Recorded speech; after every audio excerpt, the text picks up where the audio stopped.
Beleza? Acho que é isso. Boa tarde.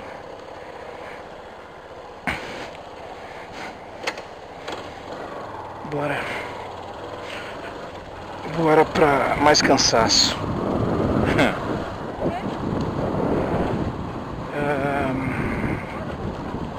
Sexta-feira à tarde, semana cumprida, terminada, jornada, né? Jornada semanal cumprida, encerrada. E seguimos. Hoje eu tenho mais algumas coisinhas para fazer depois que chegar em casa. Uma semana bastante produtiva, muito trabalho, mas ao mesmo tempo com muita coisa ainda a ser feita. Nossa, não tô entendendo o que tá acontecendo aqui.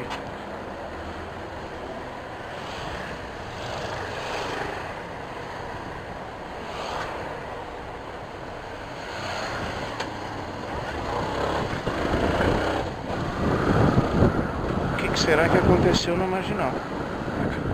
Ou em algum outro lugar, né? Porque é terrível. Nunca peguei desse jeito. E nem tô saindo muito mais tarde, nem nada disso. Bom, vamos lá. Vamos conversar sobre o mundo maluco que a gente criou, que a gente permitiu, que a gente deixou, que a gente agora, se não tá agradando, tem que tentar fazer alguma coisa para melhorar, se não para mim, para quem vem. A impressão não é boa, né? Então vamos tentar melhorar um pouquinho aí as coisas.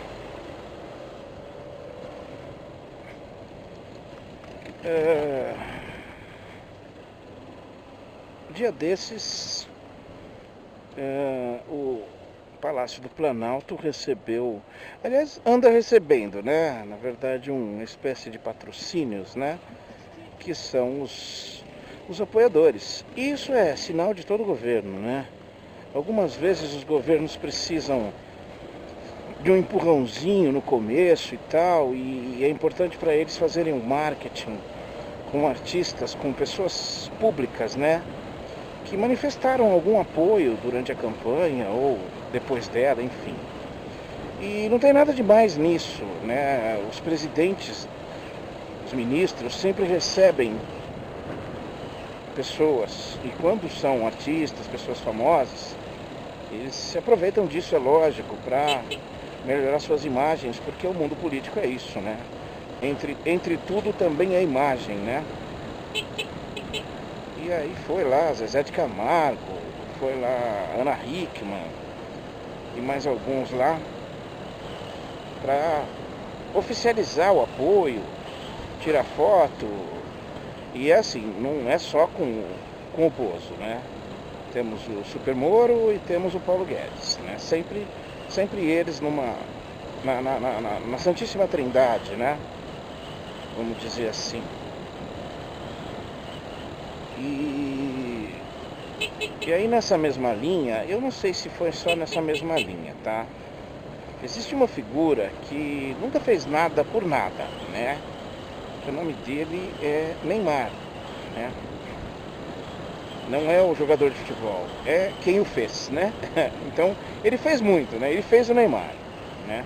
Pobre garoto com tão poucos valores passados por essa pessoa. Eu efetivamente não o respeito. Há um bom tempo já monitorado pela Receita e tudo mais, foram pegas conversas, comunicações dele falando para outras pessoas, não, tem que sonegar, eu te dou o esquema, dá pra...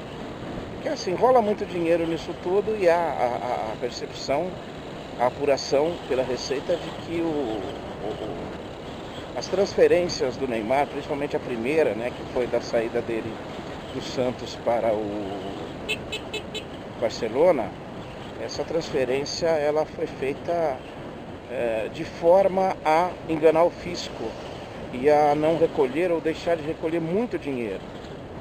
A apuração de hoje em dia está dizendo que a soma está em torno de 180 milhões de reais. Esse processo aí, né? Defenda-se quem puder e, enfim, é assim que funciona a máquina, né? E então o Neymarzão foi lá, bater um papo, tirar foto com todos eles, com os três, né? Sempre com os três. E aí era muito mais do que uma tietagem, a gente sabe, né? Ele sempre se relacionou muito bem, né? Desde a época do Lula. Ele sempre se relacionou muito bem. Ele não pegou a época do Lula, né? Ele pegou a época da Dilma já. Mas também bateu uns papinhos com ela e tudo, enfim. Já se entenderam bem também em outra época. E é assim, é aquela promiscuidade que a gente fala e lamenta, né? E principalmente um- uma linha de representantes aí, contando o presidente da República, o homem forte da economia brasileira, a oitava maior do mundo, tá? E o homem forte da justiça e segurança brasileira estavam juntos ali, conversando com um sonegador de 180 milhões de reais. Não, não é o filho, foi ele, tá? Ele cuida da carreira do filho, tá bom?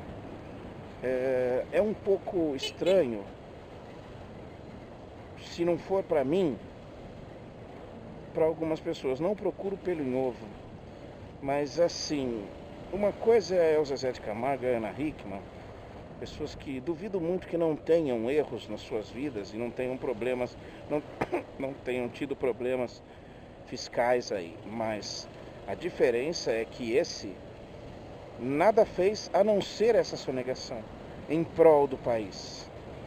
E ele é tratado como um super expert na questão esportiva.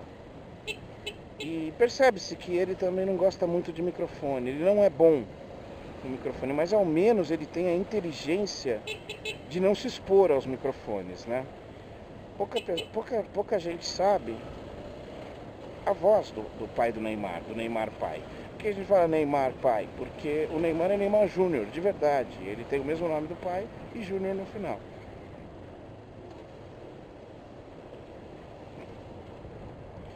E assim, pega bem mal, né? Pega bem mal, né? Você já decidiu por que faixa você vai, minha senhora? Ela tá no meio. Ela tá no meio. Pra cá ou pra cá?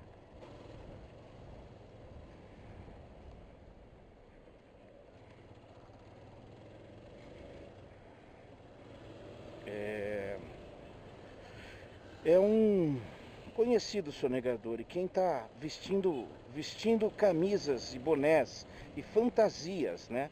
Porque são fantasias, né? Super-heróis não existem. Por isso que na literatura virtual eles têm fantasias, né? Porque eles não são verdadeiros, né?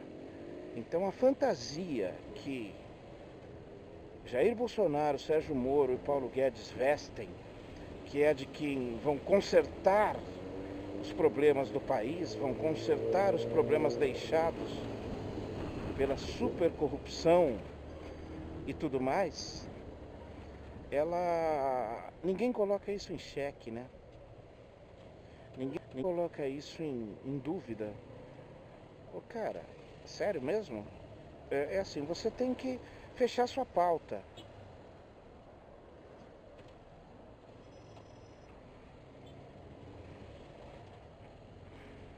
Se não olhar no retrovisor, arrebenta tudo. Quase passou no seu pé. Porra, cara.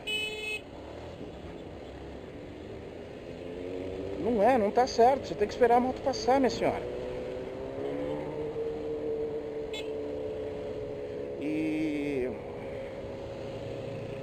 é engraçado que essas coisas são incontestáveis, porque as pessoas não notam, né? Para as pessoas não é. E vira o discurso de, você é esquerdista. Eu sou mesmo. Petista que eu não sou, mas eu sou esquerdista, sim. Minha linha de raciocínio do pensamento social, ela é inclusiva. e não meritocrática, né? Então eu sou de esquerda, sim. Agora não se trata, eu não estou criticando eles porque eles não são de esquerda.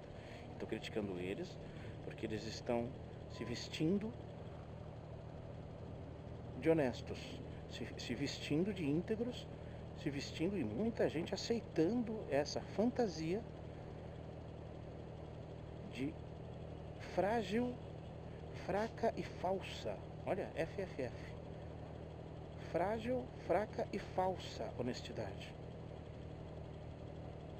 Tá bom?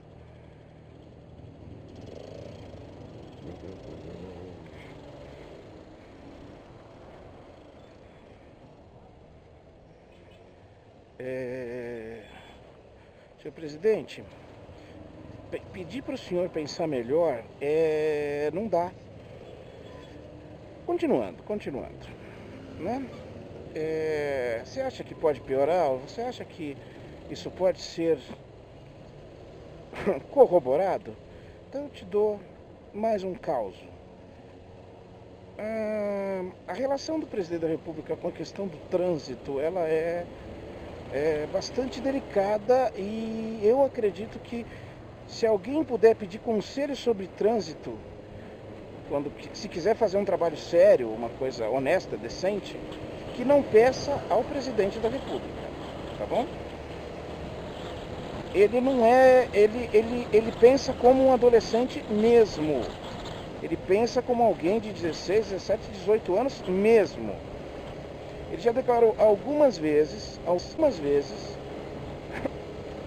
que pretende retirar os radares das rodovias federais, porque é uma indústria da multa e esses dias ele falou uma ótima, porque desse jeito, vamos perder o prazer de dirigir. O brasileiro quer voltar a ter o prazer de dirigir. Ok, prazer de dirigir, tá bom, beleza. Tudo que a gente precisa agora, em 2019, 19 anos depois do século XXI ter entrado, é alguém que, vamos correr, vamos brincar de correr, beleza.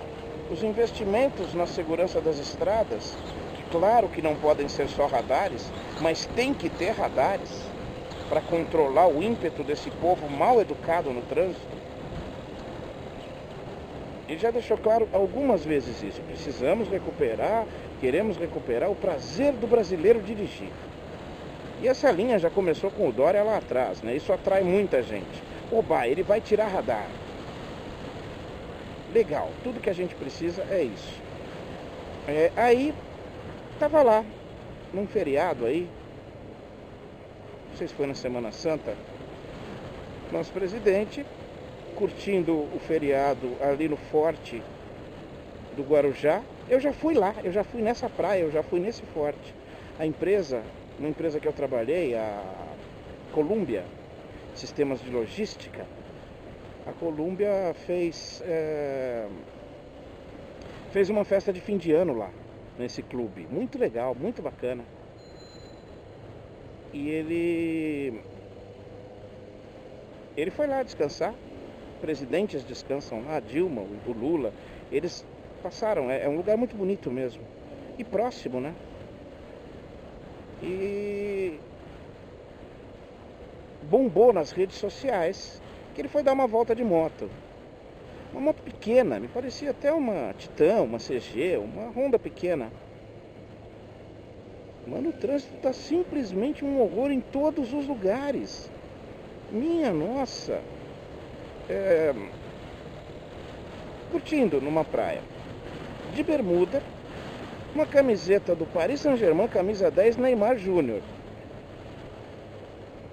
Quem será que deu? Será que foi naquele encontro para bater um papinho?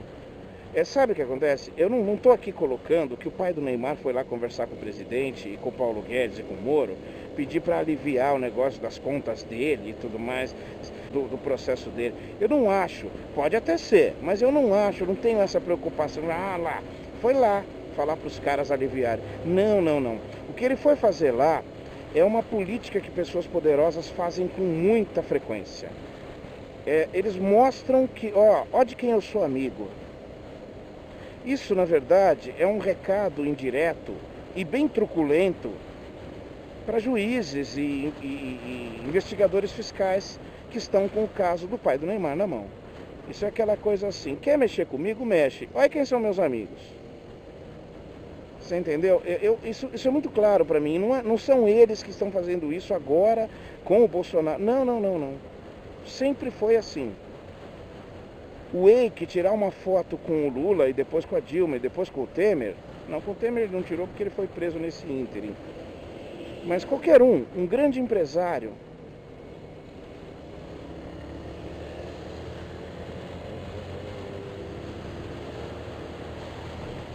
tirando foto com um presidente, com um super-ministro, ele está mostrando, ele está dando um recado a quem o investiga, a quem o critica, dizendo assim, vai mexer comigo?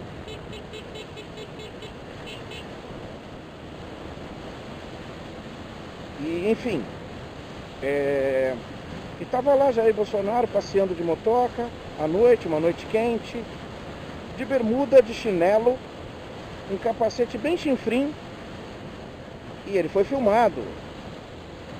Tinha um policial na garupa, e ele passava e parava nos lugares, ele foi passear no Guarujá. Ele parava nos lugares e subia o capacete. Sabe quando você deixa o capacete na testa? Ele tirava e subia o capacete.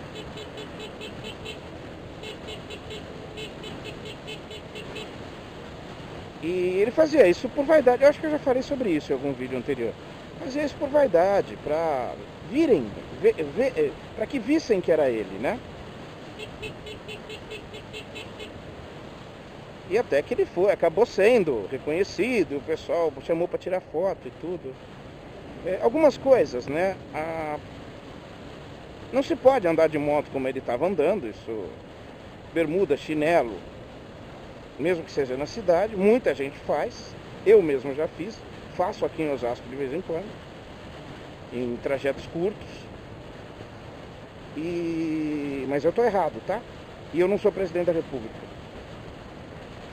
E muitas vezes ele andou com o capacete para fora, em cima da cabeça, acima da testa, sabe, para segurar o capacete aqui. E isso é proibido mesmo. E algumas pessoas deram umas insinuadas nas redes sociais perguntando se o presidente tem carta de moto.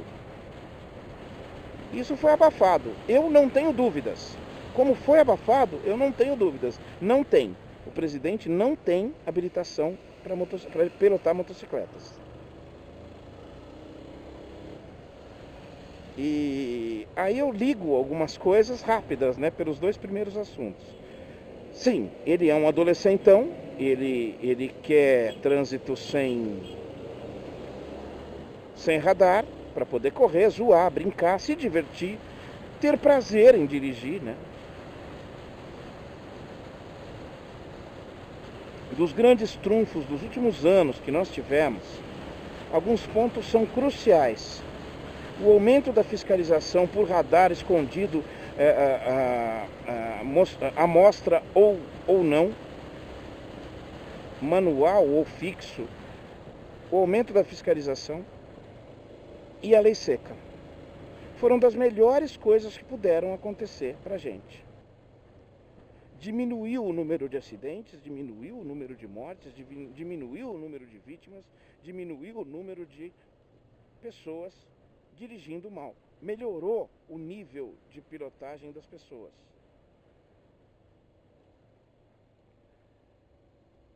E a gente está caminhando para ir derrubando cada uma dessas partes. Eu estou percebendo isso. Para ir derrubando ponto a ponto.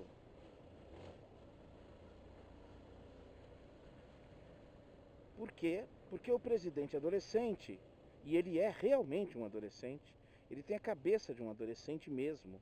Os pensamentos dele são curtos. São curtos. A gente elegeu esse cara. A gente elegeu esse cara porque uma grande parte, e eu falo com toda a propriedade, das pessoas mais velhas, a partir de 40 anos de idade, se identifica muito com ele. Mas a pessoa aqui na vida comum se identificar com ele, pensar como ele, agir como ele, o resultado do que essa pessoa faz não atinge mais do que a família dele. Agora, quando o presidente da República faz isso, pensa assim, realmente é uma perda grande. É um enorme retrocesso, desserviço. Então é isso. Vamos brincar, vamos curtir. Sabe por quê? Porque até agora não teve nada efetivo a não ser o decreto ilegal que o senhor assinou, senhor presidente. Ilegal. Contra o Estatuto do Desarmamento, que foi votado em plebiscito pela população brasileira. O senhor meteu uma medida provisória, um decreto, para derrubá-lo. A única coisa, primeiro, de péssima linhagem de atividade, de resolução para os nossos problemas.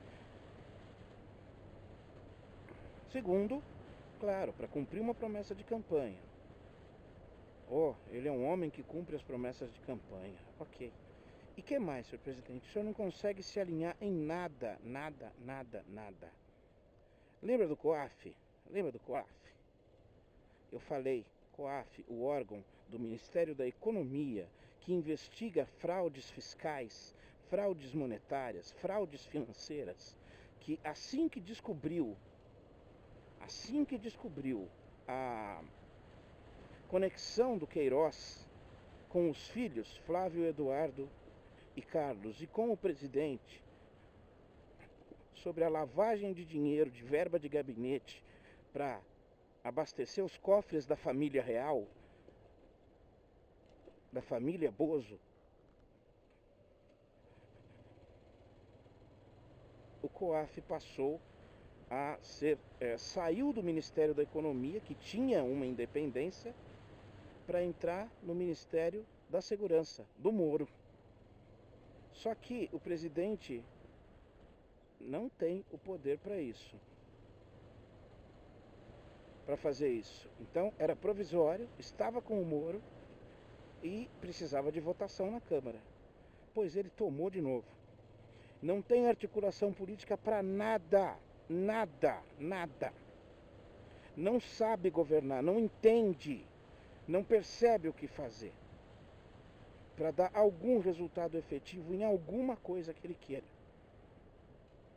Pois a Câmara rejeitou. O COAF voltou para a hierarquia do Ministério da Economia e para a independência ou autonomia que ele tinha antes. Percebeu? Ainda bem, né? Ainda bem, por incrível que pareça, um congresso dessa laia, dessa categoria, conseguiu derrubar uma medida pilantra, como foi essa e mais algumas outras, né? Porque assim, o Bolsonaro e o Olavo de Carvalho, eles são burros mesmo, eles são meio loucos, eles são burrões mesmo. O Olavo de Carvalho é aquele cara que ele sai da burrice para entrar na desonestidade intelectual. O Bolsonaro pratica a desonestidade intelectual, mas ele não sabe, não é proposital, ele não formula a desonestidade intelectual. Ele apenas a transfere, ele ouve e fala. Mas o Paulo Guedes é um desonesto intelectual. O Sérgio Moro é um dos maiores desonestos que eu já vi. É aquele que se esconde na fama de bom mocinho que ele criou. Por quê? Porque ele prendeu o Lula. Qual o seu currículo? O meu currículo é o seguinte: eu prendi o Lula, eu mandei prender o Lula. E pronto. O povo me ama. E acabou. Porque eu não tenho dúvida de uma coisa. Entre todas as polarizações que a gente tem, um dos mais fortes motivos de polarização é é o ódio ao Lula. Esse conseguiu ser muito bem encaixado, muito bem passado.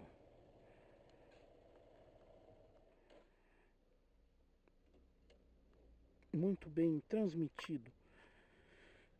Primeiro pelas mídias, pela Dona Globo, por toda a mídia que interessava sair da linha de Luiz Inácio da Silva. Aquela que começou se incomodando com o pobre no aeroporto e na poltrona ao lado do avião. Beleza, gente? Vamos descansar um pouco. Bom fim de semana. Beijo do gordinho. Fiquem bem. Até mais.